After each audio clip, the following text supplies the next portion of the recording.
This is Monday with the Mayor. I'm Jurnee Davis.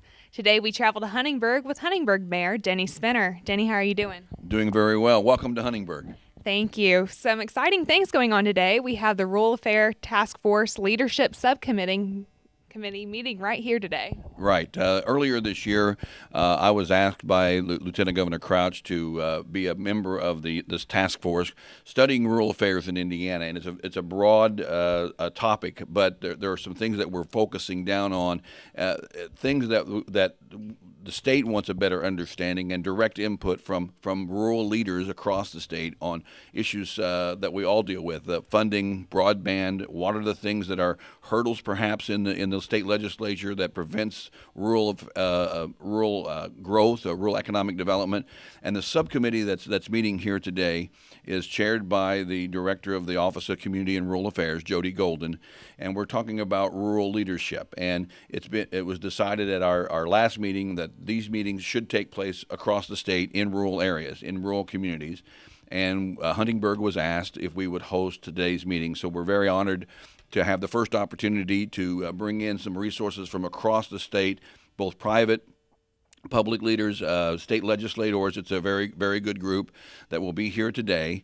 We'll be touring some of the things that are going on in Huntingburg, the projects that we've had related to our Stellar program and other programs that are going on, and then have a really good discussion about those leadership issues and how do we identify leaders in rural areas and how do we assist these leaders in developing the tools and the skill sets to really bring growth into the area. So it's a very good committee, and we're very honored to be hosting the first on-site committee meeting. There'll be about a dozen people here for that meeting, and it should be about a 3-hour discussion on those issues. And very honored to have Huntingburg recognized as a rural community that is doing things well and has projects going on, and we're blessed to have the type of support we need as a city from private and public that makes these things happen, and we'll have a chance to share some of our successes and some of our challenges in today's meeting. All right, definitely.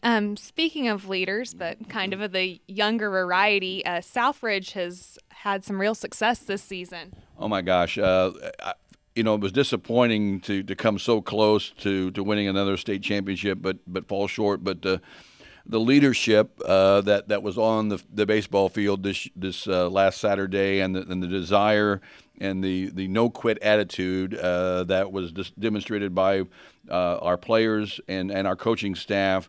And when you, as a mayor, you think about what are things that can bring a community together, and boy, we've been blessed with a tremendous year at Southridge, with from football to track to band. It was just been an amazing year of accomplishment, and it's due to great leadership at every level in our school corporation. And we were along for the ride here at City Hall, and we were very proud. And I tell you what, Saturday when we got to Victory Field, and you looked across the stadium and saw the sea of red and black and gray, and the number of people that were there, and this is what this community is all about. When you have something to rally behind, people come together. So congratulations to Coach Mattingly and his staff, and to our players, and to Justin Lammers for the Mental Attitude Award. You represented Huntingburg and Southwest DuBois County and Holland very well, and we're very, very proud of you. Yes. So I have another question for you. In light of last night's train derailment in Princeton, can you tell me a little bit about how Huntingburg is prepared for such an event? Well, fortunately, we had an event just a few years ago working with our local EMA office, Tammy Humbert, the director of DuBois County EMA. We actually had a full-scale exercise on what would happen should there be a train derailment or an accident of this nature, somewhat similar to what's happening in Princeton right now. The rail yard is an essential part of our community. It's right here in the middle of our town. So this full-scale drill was held here in April of 2015, where they simulated, a leak in a rail car. All of our DuBois County EMA was involved, including all of our local fire departments. The Huntingburg Volunteer Department took kind of the lead in that. They set up an emergency center. It was a full-scale, several hours involved. Everything from the amount of time it would take for for emergency crews to get here from other areas. So are we prepared? I think we're as prepared as we can be, and working with EMA, this is the type of event that they schedule regularly. I know there's another event going to be scheduled soon of another type of exercise to prepare for this. I think we had a great drill. I think it's fresh in everyone's mind. We hope that that event does not happen ever, but should it happen, I think that we've got the processes in place to properly respond at every level. And I give all the credit to our EMA and for Tammy Humbert and their group to keep us at a high level of preparedness for such an event. Okay, I know that this is all obviously very recent, just taking place last night. Have you received any word if this will affect train traffic in Huntingburg at all? I have not had any connection with that yet. We've not heard any word about any effect on our trail traffic. So no, I don't know anything at this point.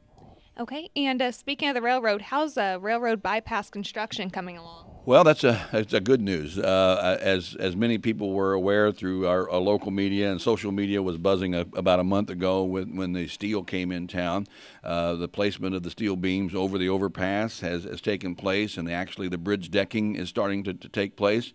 The weekly meetings of updates on construction. We're happy to report the project is on schedule. And that means we're looking at an opening sometime in October, depending on, again, weather-related things and other issues that are going on. But we're looking at probably opening of the railroad overpass by October of this year, which will be, again, the number one reason for this, going back to your previous question, is public safety. I think that's the only reason this project was able to be awarded in this area.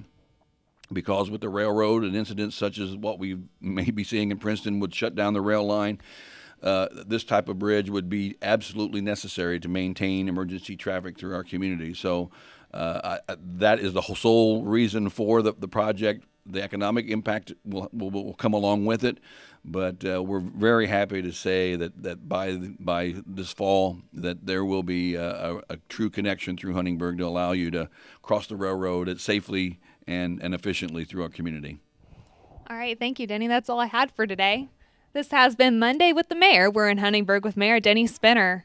I'm Jurnee Davis.